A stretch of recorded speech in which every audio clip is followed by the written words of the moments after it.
news station, every single reporter, and every single newspaper around the world. We will send it to radio stations and to every single reporter and every single contact in every single contact's mailboxes. Email, snail mail, or whatever kind of mail. And we will bomb the BBC and ECC in Den Hague for Europe, and the White House and CNN for America, with letters and summaries of cases of TIs. We ask of you that you and your colleagues will take great attention to what I am going to write and let the world know that TIs on this planet will stand up. Tell this to the world. TIs all over the world kill themselves, or being put away in mental hospitals or jail. We get tortured day and night. Some of us hear noises, voices, have to bear terrible headaches, or are group stalked everywhere they go.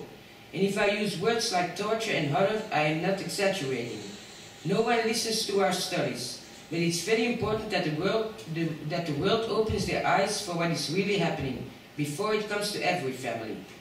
They use technological weapons, mind reading, mass hypnosis, group stalking, and so on.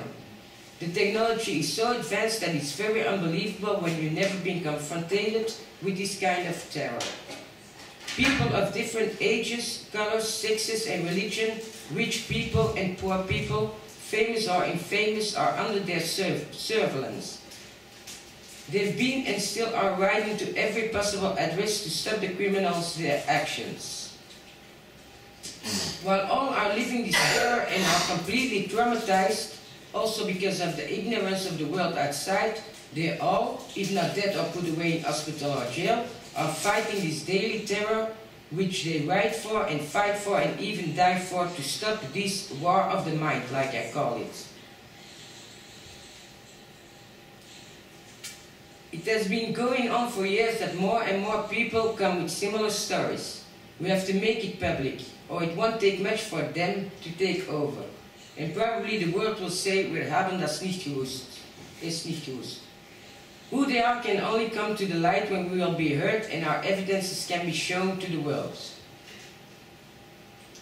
We are indeed not safe for the law no more. It is very clear that media and press are not showing what is really happening.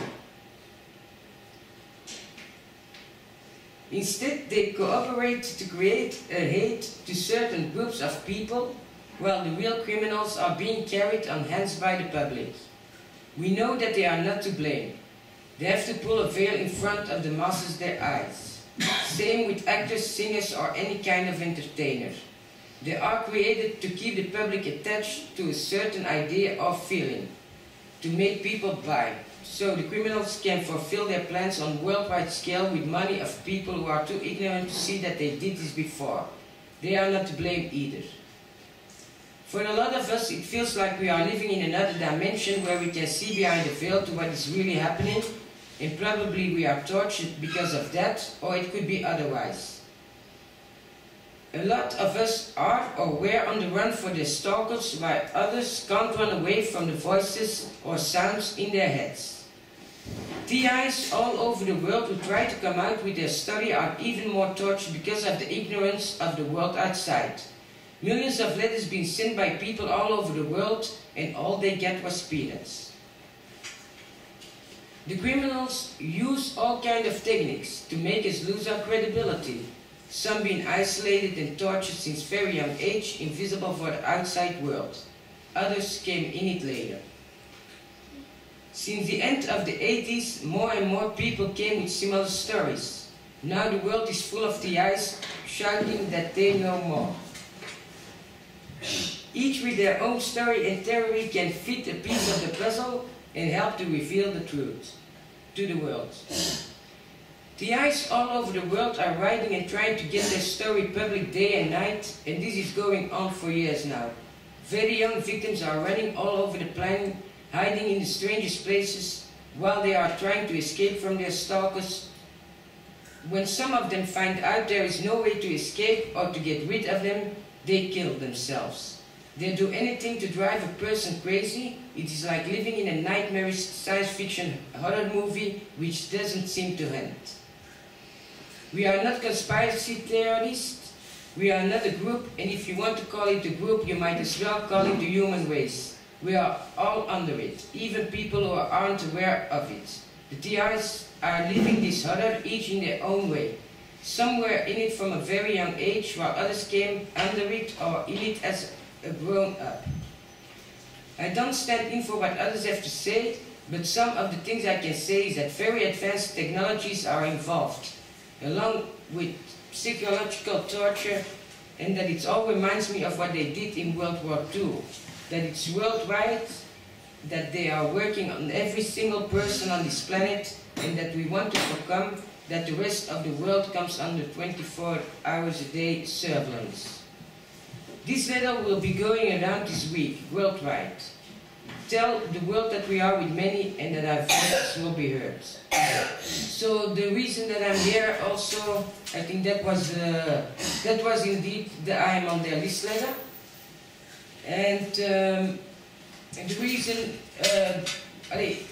the only persons who reacted on the I am on their list letter, where I wrote it to a lot of stations where I kept updates on the internet.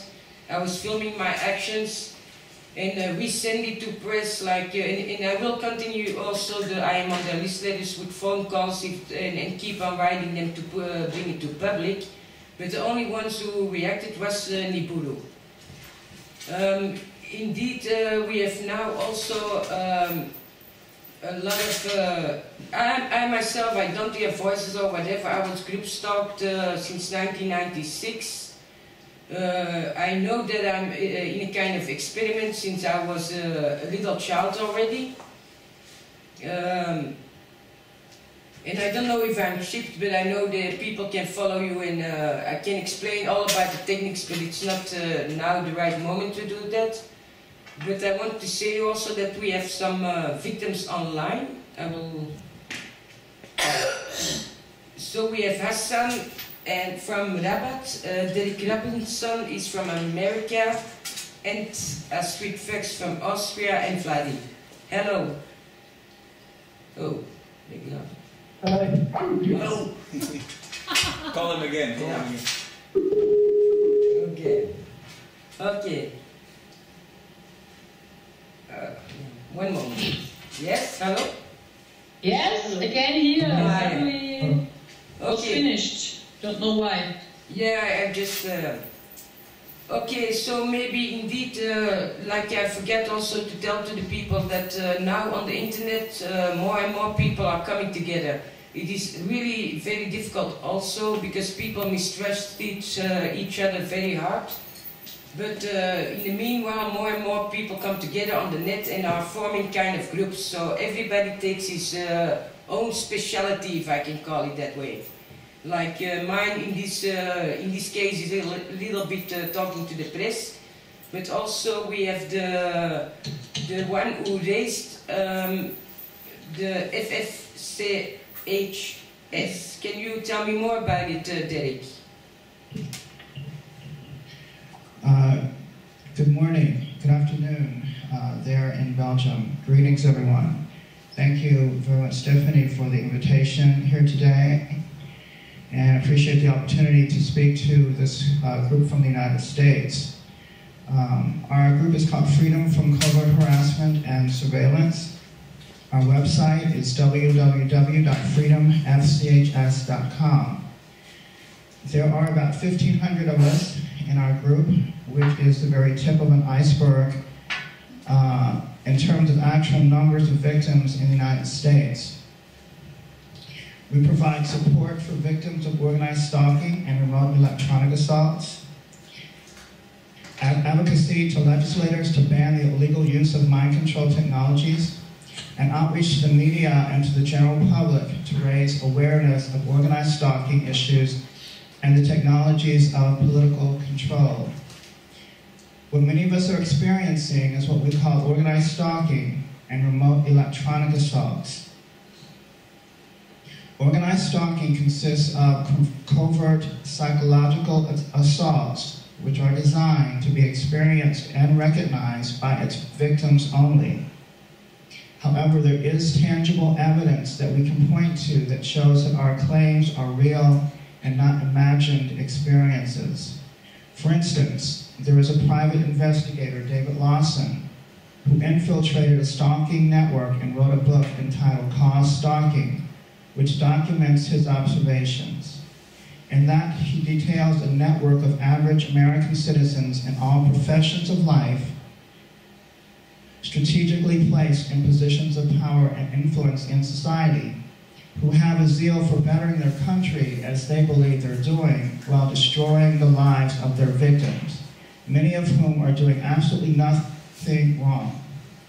Secondly, we have had private investigators on at least 2 occasions that have gone undercover for their clients and have uncovered the network of stalkers who are harassing their clients. Thirdly, we've had a few individuals that have come to us claiming that they had previously worked as stalkers and harassers themselves. Their unique perspectives serve to supplement and to verify our own experiences. As for the electronic attacks, there is plenty of information readily available on the internet and in print about the development of mind control technologies in the US and around the globe.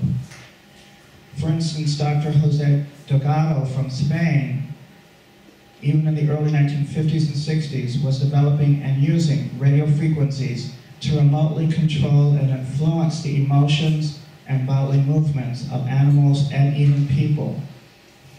Fear, sadness, anger, rage, anxiety, lust, euphoria, fatigue, the control of limbs, forced vocalizations, and more were remotely induced by Delgado and detailed in his book, The Physical Control of the Human Mind. Dr. Joseph Sharp, a psychologist, while working for the Walter Reed Army Institute of Research, developed the first device which broadcasts the human voice into another person's mind. He and his colleague Mark Grove used the transmitter to broadcast Mr. Grove's voice into Dr. Sharp's mind, the numbers 1 to 10, and this happened in 1973 and was written about in the March 1975 issue of the trade magazine American Psychologist. The patent for this device is number 6587729 and is currently held by the Secretary of the United States Air Force. In more modern times, Dr. Barry Trower, who is a retired British microwave research scientist, makes the claim that there is military application for microwave frequencies which can intentionally induce a variety of adverse effects upon the human mind and body. He claims to hold a list of at least 120 frequencies and their corresponding health effects on the human body, including strokes, cancers, heart attacks, migraine headaches, DNA damage, skin problems, blurred vision, nausea, disorientation, rheumatism, sleep deprivation, memory loss, and thoughts of suicide, to name a few. In summary, what we in the United States and worldwide are seeking is to raise public awareness of the proliferation of mind control technologies, which are becoming an increasing threat to our civilization as we enter the 21st century. They have the potential to totally enslave the entire human race at some point. We are hoping that our activism will achieve a more positive outcome for humanity. Thank you. Okay, thank you, Derek. Okay, Astrid, I've been communicating with you also a few years. Can you tell me something? I thought you also, I don't know if you are still busy with the shielding and things, or is there anything you want to say to the press?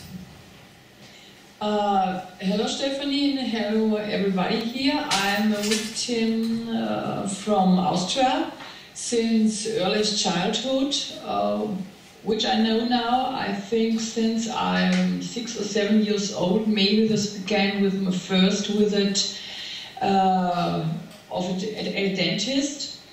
I think I'm used since earliest childhood as a human guinea pig, and that's the reason why perpetrators or secret services who are at least behind human experimentation are using on me technical instruments of surveillance, observation, and also mind control and so on. As the use, especially electromagnetic radiation in different kinds, as Derek Robinson described before. They can do everything with the human body, especially in my case. They always control my sleep, because when you control a sleep, you can control the life of a person. And second to say, it's also very important, they always try to keep me isolated with electronical mind control, measurements, and so on. This means they not only control me, but also the person who comes too near to my person. This is my case that destroy the first to the last relationships to a man. Yes, because when you are married, for example, and you have a family and so on, and the family would understand what's going on in covered human experimentation, this would be very bad for human experimentation. So the secret services or the perps who are behind, stalkers, for example, and maybe also medicals who are well paid and researchers who are well paid, who immediately can behind human experimentation, and then delivering the results to the secret services. This is what's really going on. Immediately can be researchers or inventors or medicals behind human experimentation, maybe also well-educated stalkers who make the human experimentation and send the results to, for example, secret services in the United States. They always want to control a human guinea pig in many cases, and this also means that the human guinea pig must always stay isolated. And so the victim should be surprised when always bad things happens in their lives, because this happens in my life since I'm 20. When I go outside, when I go shopping, I feel okay, I feel good. I'm not tortured, I don't have pain, but when I enter, for example, a shop, I feel good, still good.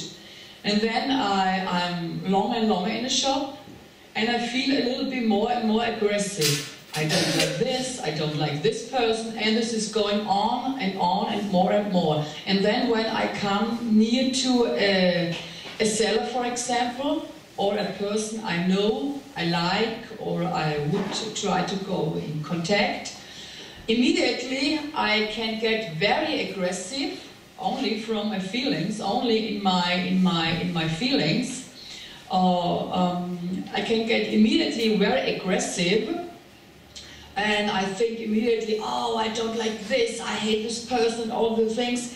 And then a few minutes, a few seconds later, the same to the person I want to talk with. I can see, I know this meanwhile, and this is going on in my life since I'm 20, and I can see this meanwhile very well from the behavior of persons I'm talking with. This is a control radiation always sent on me. The systems who are normally behind my torture, even when I feel good, is reading my mind, reading my thoughts, reading my feelings, reading my subconscious, and influence them. Normally, in my case, in a bad way, to stay unsocial, isolated, aggressive, complicated, and so on and so on.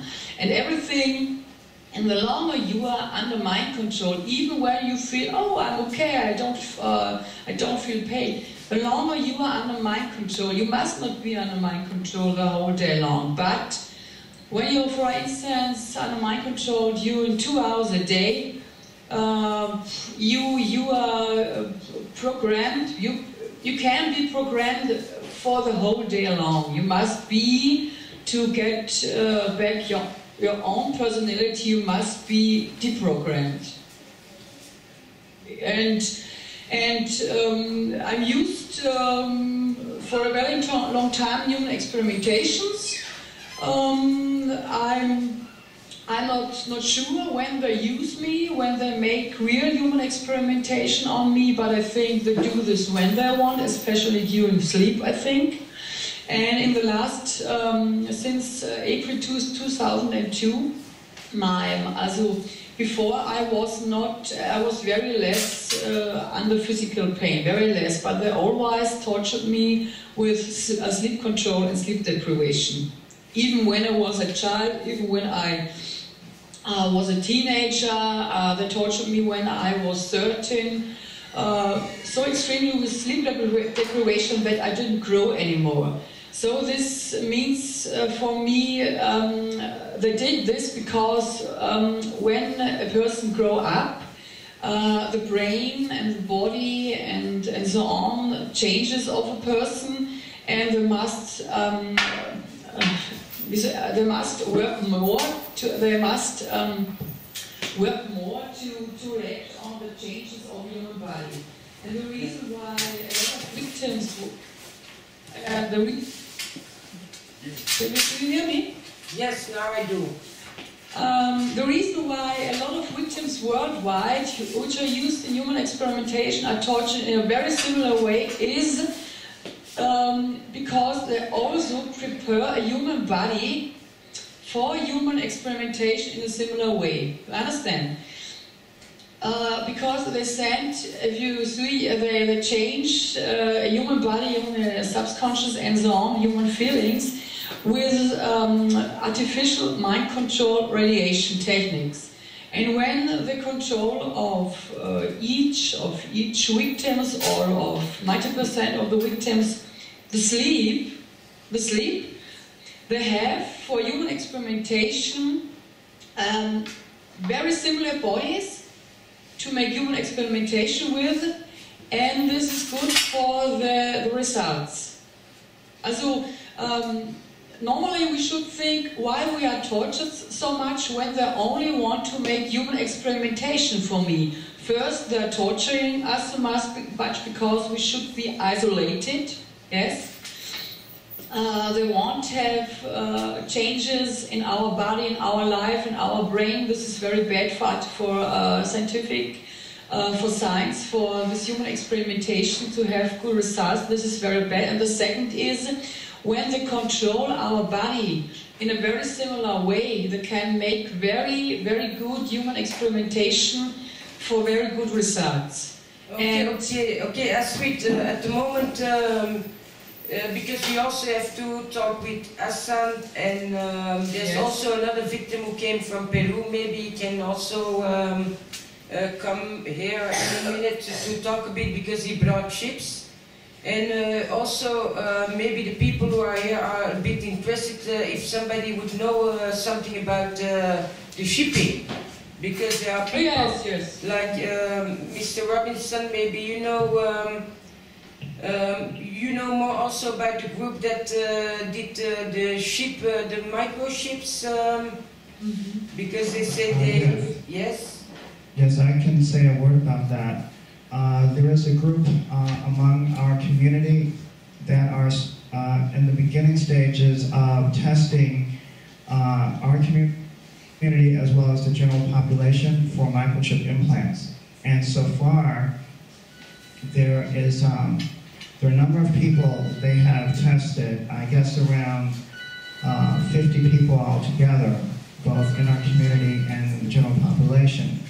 There is a certain percentage of the population so far that have tested positive for involuntary microchip. Okay, sorry, Derek, because I think the things you are saying now, they are rather important, like the percentages of the people like the chips they found, but at this moment there was a telephone ringing. So I didn't really get it, but I don't know the people there, but maybe you can repeat it. You can repeat it, Derek. Thank you. Okay, all right. What I was saying is there is a group of us in our community that are beginning to test our community as well as the general population for microchip implants. And we have found that about 40% of the people tested have come up positive for involuntary microchip implants. The importance of that is that once a person becomes implanted, there are a variety of effects that can happen to a person biologically as well as psychologically. So these are instruments of control that are involuntarily implanted. A lot of times it happens during surgery in a hospital, in dentistry. We have found that people going to the dentist have been involuntarily chipped. And there are other ways that inoculations, injections, is also a source of these microchips. So it's becoming an alarming situation as we discover more and more people who have been, without their knowledge, microchips. So we are just at the beginning of this. Okay, but do you also know, because the test, like you found indeed devices to search for the chips, but the testings weren't completely waterproof because you need to do it again in a cage of Faraday. Yes, we do have some further testing to do in terms of absolute proof, various stages. Okay. At this time. Okay, here we have somebody in Niburu who came from Peru. Jean, can you please come? Because if you want to talk about, he brought chips from his, here, come sit next to me if you want. Stephanie, sorry, Magnus Olsen is also online, a victim from Sweden. Maybe you want to invite him. Okay, I do. I ask him, I tell him also. Oh yeah. Okay. But please invite him also. Yeah, but I don't have him as a friend, I think, still. Ah, okay, I will ask him. Can you add him? Or it's not possible? I will ask him. Okay, thank you. Okay. So, Derek, here we have Sean, what's your name? Nicholson. Nicholson. We have Sean Nicholson here. He came from Peru and he brought chips he found in his body. Can you tell me, the thing I saw, it was a kind of green. Can you tell me something about how you found the chips? And I give you the microphone now so you can... Yes, well, I was actually implanted 14 years ago in a hernia operation in Saudi Arabia while I was working for British Aerospace. I was operated on under general anesthetic and I started to suffer symptoms afterwards, very strange symptoms which I couldn't trace the origin of. And after, it was only 2 or 3 years ago that I successfully had a vascular scan show strange artifacts, and some of those were removed in October and November of last year, and various other scans have shown that there is still widespread gadgetry and circuitry inside my body.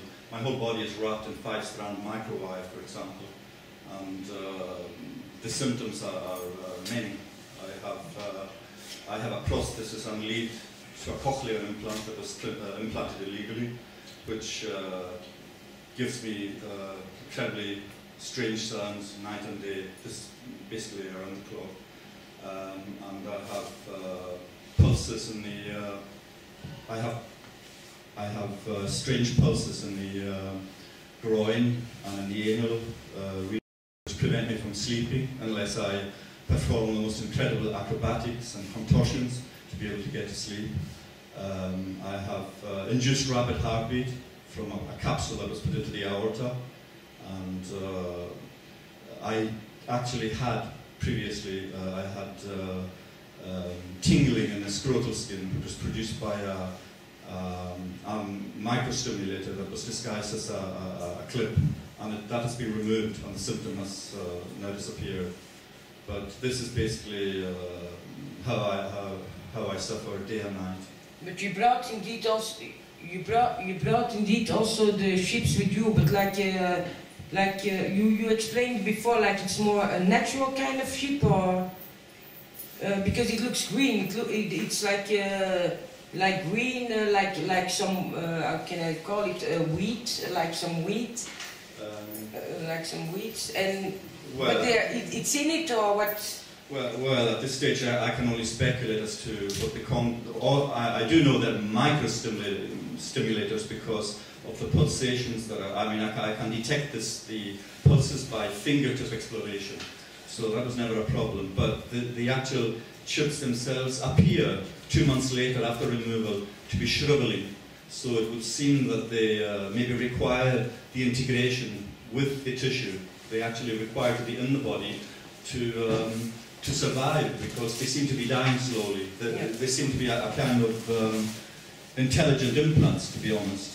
Yeah. But for example, the actual nucleus of the implant, like this, that one that you see there, it's about the size of a grain of rice. Yeah. And that's a solid object, which is the actual microstimulator. There are obviously other parts to the implant as well, like it's probably a polymer coating and various other things there, but who knows?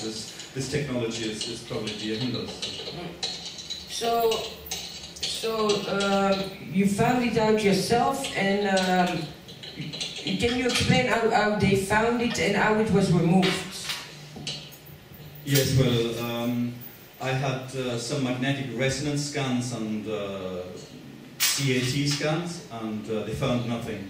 And I then decided to have a vascular scan, a vascular angiogram, since the symptoms related to pulsations.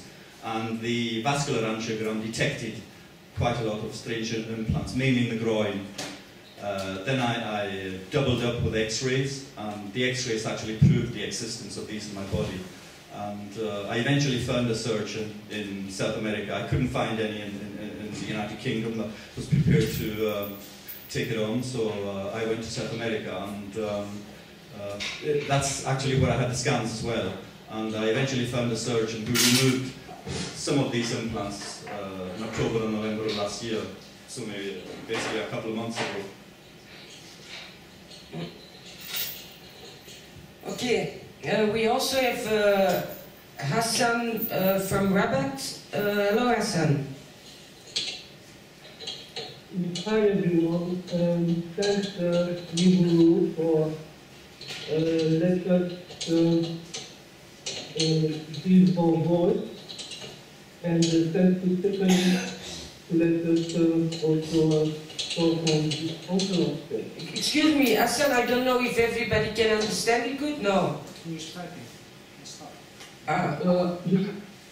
Do you hear me? Yeah, now we hear you, yes. It has something to do with the typing, somebody said. Okay. Alright, I am a victim of mind control experimentation since 1986 in Paris, when I was living in Paris. So it started there, and it still continues here in Morocco. I have synthetic telepathy, forced speech, control of the body movements, dream manipulations, attack on my memory, on my organs, heart, genitals, bowels, headaches, pinpricks, loss of memory, as I told. As I am also now, right now, I have big headaches, and my memory has been attacked, as I am speaking to you. So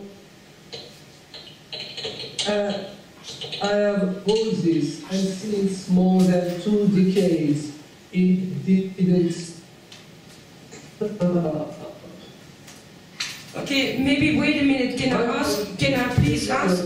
Wait, Hassan. Can I please ask everybody not to type because it's disturbing the quality of the sound?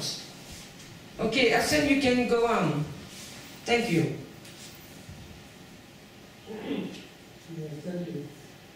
So I am victim since more than 2 decades or almost 25 years.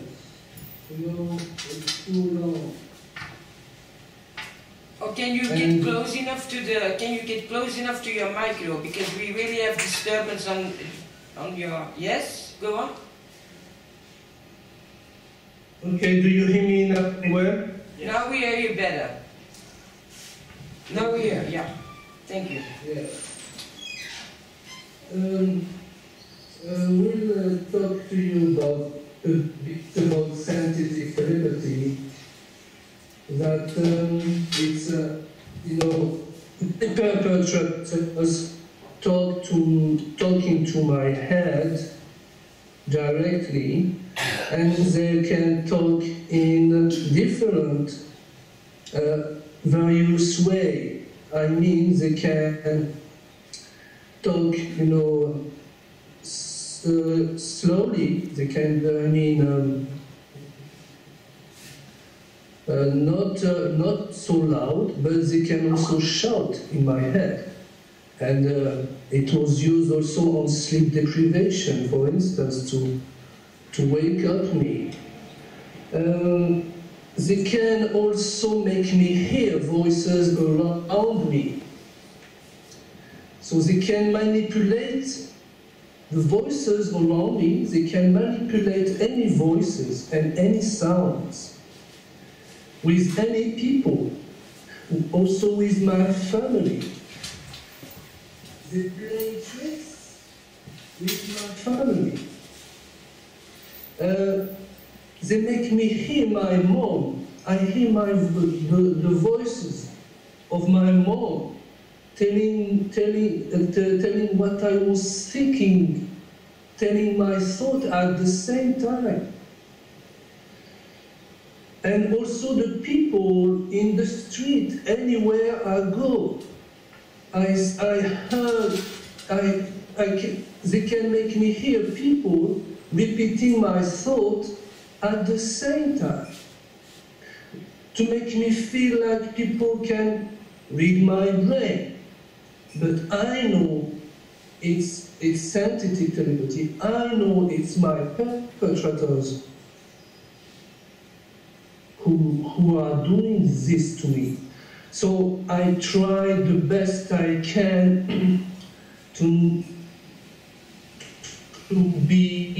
keep positive and to ignore, I mean, to not pay attention as much as possible to these voices, and to keep positive, to continue to survive and to have a relationship. People in the street or my mother cannot read my mind. It's a manipulation of the voices around me and the sounds done by my perpetrator to make me feel bad, really bad, because it's very shocking.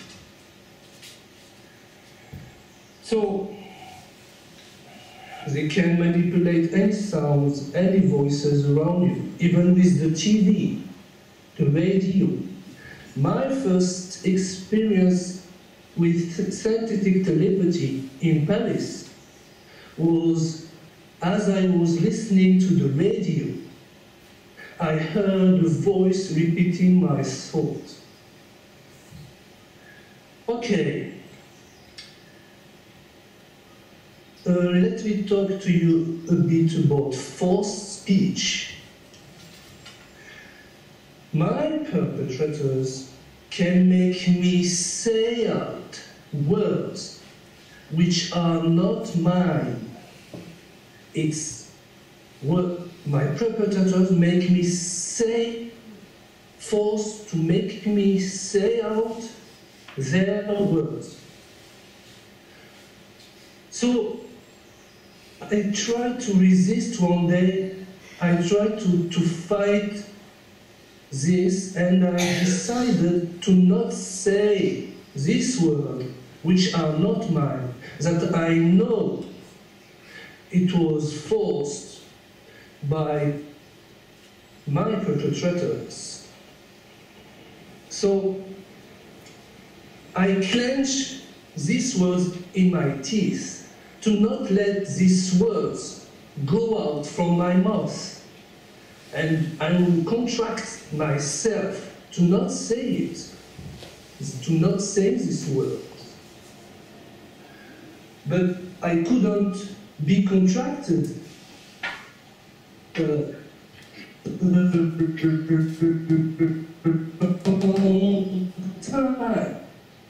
So at the moment I start to contract myself, the words come out.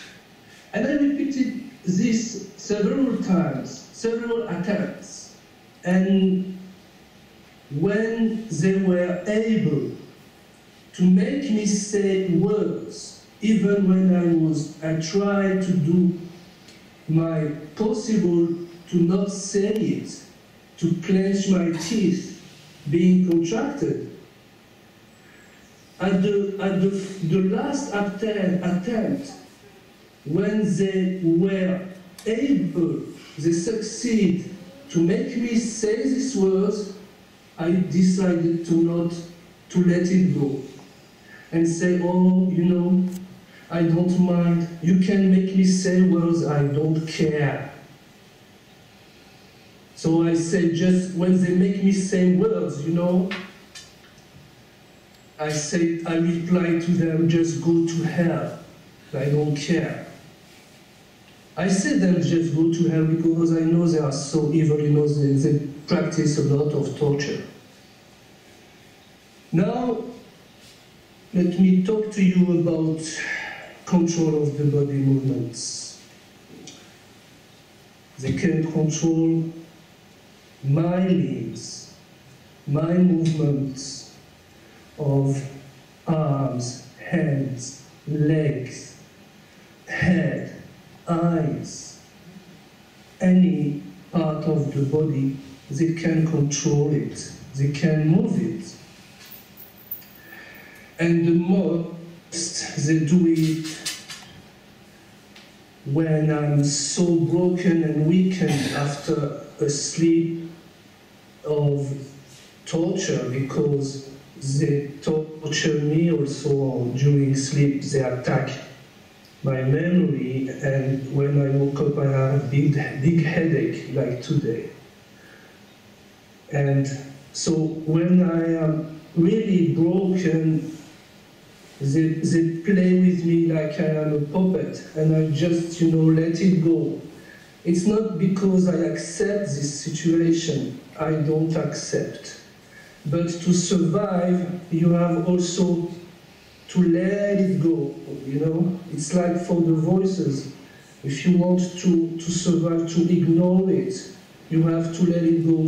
You can't fight this. I don't have chili. You can find this, but you have to, in a smart way. So you have to let it go. Excuse me. So I know they can control my body movement and play with me like a puppet. They also use the control. Excuse me again. They also use the control of the body movement in sexual harassment and rape. While I'm sleeping, they can, you know, they can rape me remotely, and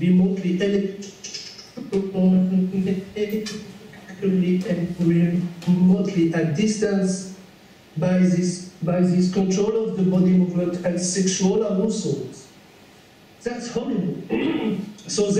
So I woke up and, you know,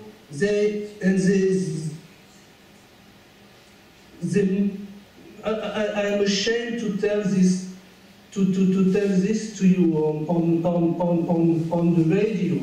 It's so humiliating. But I can say that they can rape me and make me masturbate myself during my sleep.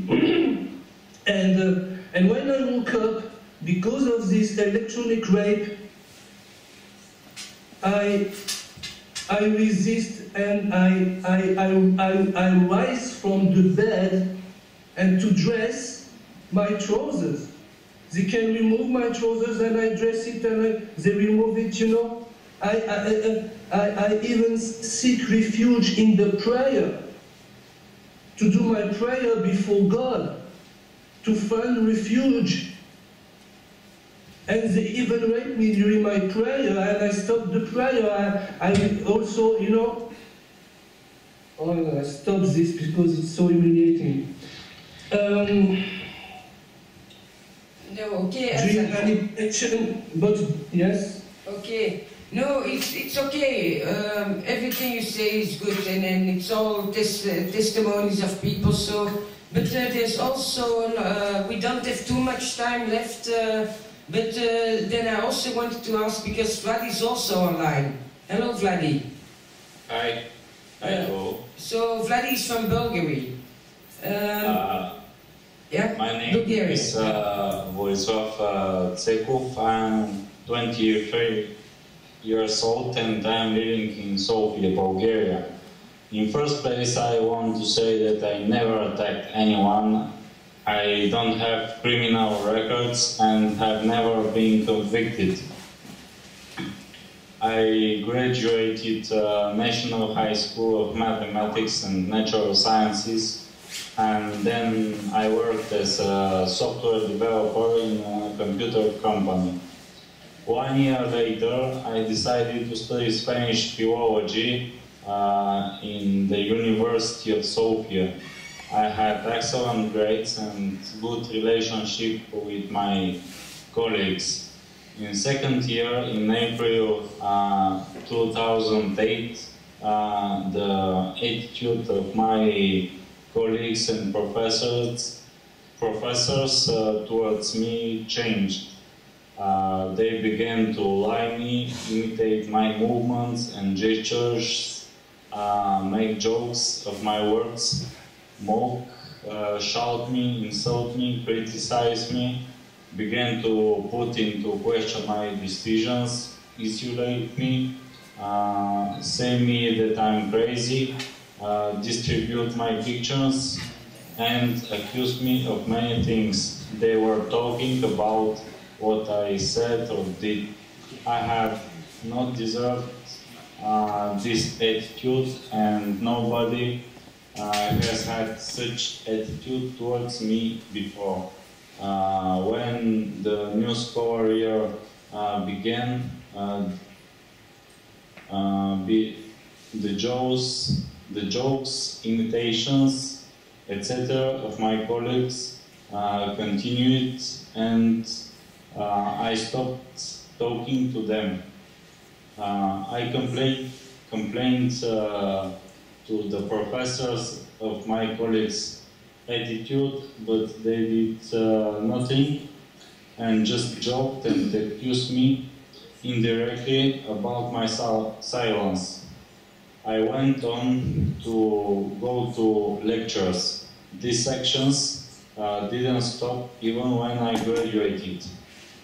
Then I heard from one of my neighbors that there were people who were talking bad things, slandering about me, and the same theater began in my building and neighborhood.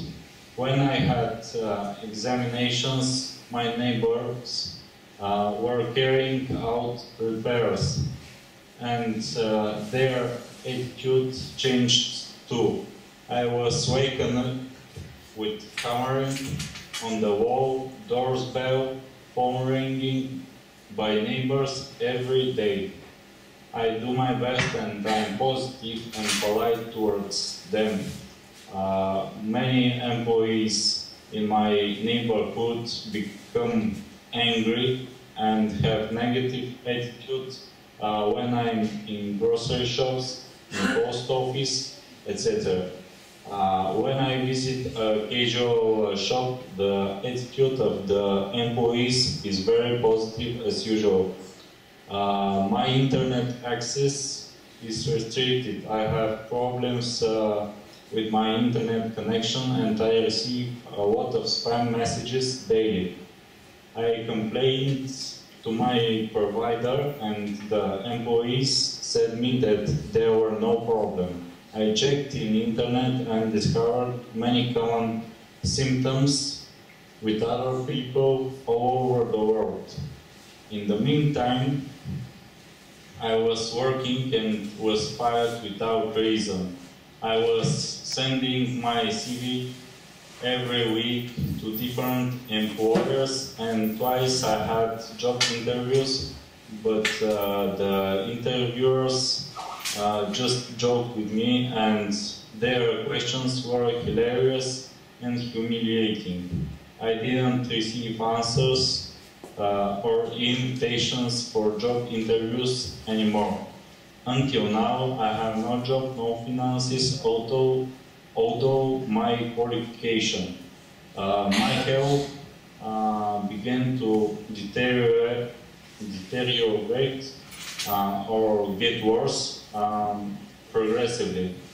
I had nausea, convulsions throughout all my body, tinnitus, stomach pains, headaches, and nightmares. I have tinnitus during the day, and every night the sound of tinnitus increases its volume at 10, 11 o'clock. At the same time, my grandmother, who lives with me, had tinnitus, trembling, blood pressure problems, disorientation, headaches. Once in public place, I was attacked in my eyes and they became red. I went to doctors because of the tinnitus and they recommended me consultation with a psychiatrist. I consulted a psychiatrist and he didn't find out the reason of my problem. And he said that I'm mentally sane. Thank you. Okay. Yes, I wanted to ask you if it's possible for the victims online to be online again tomorrow at 2 o'clock. Because here with Niburu also and the people here we are going to do something further, but I will discuss it after this, I will discuss it later. But the people came to ask it while you were talking if you can be online tomorrow again. Yes, Stephanie, we stop now, it's finished? Yes, we are closing now and then...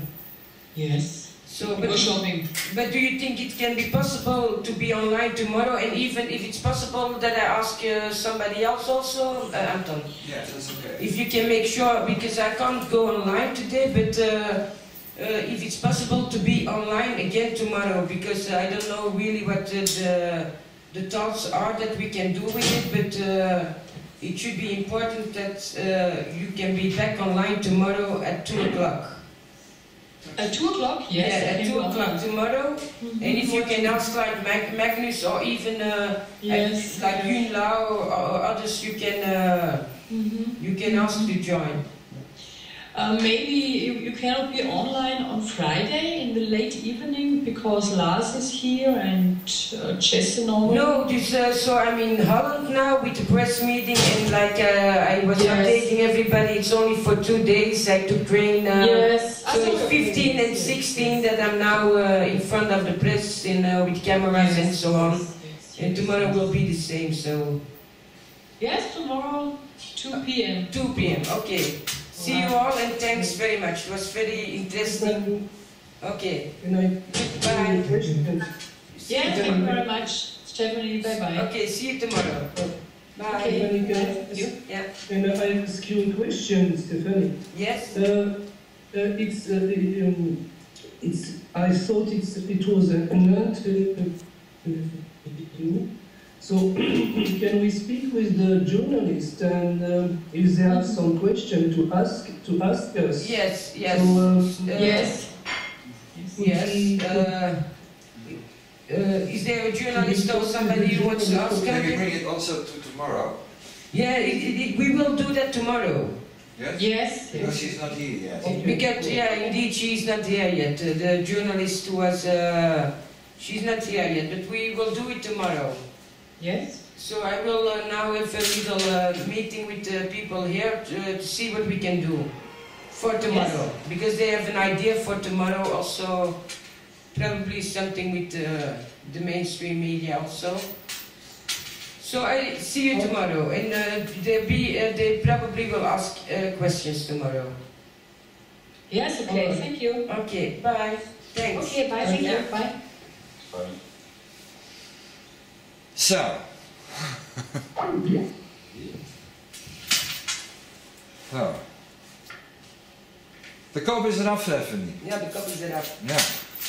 Ik denk dat we het volgende even doen. Dat we even het op ons in laten werken. Wat er net is gezegd.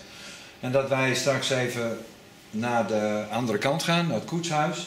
En dat we dan even verder gaan praten hoe we het morgen verder aanpakken. We hebben nu van allerlei kanten inderdaad reacties gehoord, wat er gebeurt. Dat zal zeker de nodige vragen opwerpen. Daar kunnen jullie zo even op antwoorden. En dan gaan we kijken wat voor verdere stappen we kunnen ondernemen. Dus we hebben ook gezegd, laten we het vooral rustig stapje voor stapje doen. Nee, ik wou ook nog even iets zeggen aan de mensen. Allee, ik bedoel, ik zal even mijn verhaal doen. Ik denk niet dat ik echt de micro ervoor nodig heb op het moment. Of, We moeten alleen even ergens rekening mee houden, ja, Stephanie. Ik denk ja, dat duurt geen kwartier. Het is gewoon even een kleine mededeling. Even kort, oké. Ik bedoel, bij mij, ik zelf ben tussen mijn 2 en mijn 4 zijn op mijn 2 jaar zijn mijn ouders gescheiden. Mijn vader was zo ambitieus dat hij zijn kinderen heeft weggestoken in een home. En dat heeft 2 jaar dat ik daar heb gezeten. Maar sindsdien herinner ik me al dat ik overal waar ik kwam als een stront behandeld werd. Ik heb dus ook helemaal, de meeste dagen van mijn leven zit ik helemaal alleen en zo. Dat is hier niet de bedoeling voor dat te overstoeven, want ik wil zeggen, met dat alleen zijn en dat alleen leven, ik heb het geluk dat ik een kunstenaarsoog heb en een kunstenaarshart. Dus in mijn hart hebben ze nooit zwart gemaakt daarmee. Maar dat is niet heel de fout, daar leert je mee leven. Met dat je leert in mijn leven, geleerd op je eigen leven en zo. Maar de echte horror is begonnen in 1996, toen ik echt gewaar werd dat het eigenlijk allemaal door invloed is van technologieën. En ik ben vooral, gelijk dat ik zeg, gegroepstalkt en ik kan er over de technieken. Het is, je kunt nergens komen, inderdaad. Gelijk de anderen ook zeggen, iedereen spreekt uw gedachten. Precies, iedereen weet er, gewoon hetgeen dat ze in de psychiatrie noemen, zwaar paranoïd of zo. Maar dat is dus geen ziekte van het hoofd, het is ongelooflijk. En ik kan de technieken en al, want het is duidelijk dat ze ook technieken, gelijk gsm's en bepaalde technieken, mensen dat gaan opzoeken en het schijnt dat die ontwikkeld zijn door de Ku Klux Klan. De technieken die veel victims ook zo verklaren. Er zijn mensen die er foto's van nemen, maar dat zijn geen bewijzen, weet je. Je kunt voor andere mensen lijkt het precies of dat zijn gewoon mensen. Maar het is inderdaad, mensen spreken je gedachten, of jij zit over een gele pinguïn bezig met blauwe bolletjes. Overal waar jij komt, begint die over dingen.